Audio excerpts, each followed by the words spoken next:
ito bale, light 125 na Kimco. So, sira na yung kanyang CDI. Sira tayo makakilihan. Kaya ginawa natin ng parang mabangkat lang yung top box. Para magamit kahit paano. So, ginawa natin. Ito, pinapit natin 14 CDI.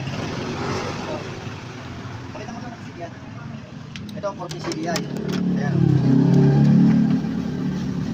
Kung mapapansin nyo yung CDI natin, pag nakatanap sa inyo, yan. Yan yung gusturo niyan. Itong puti, pulser yan, pulser.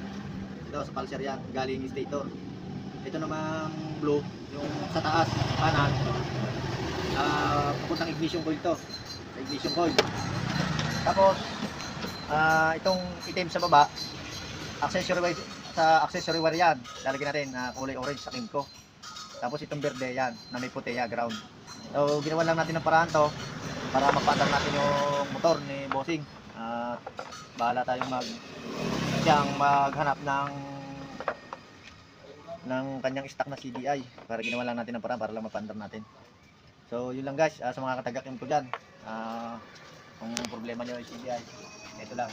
Dito nyo lang ilapit sa aking shop at gagawa natin ang paraan. Thank you guys.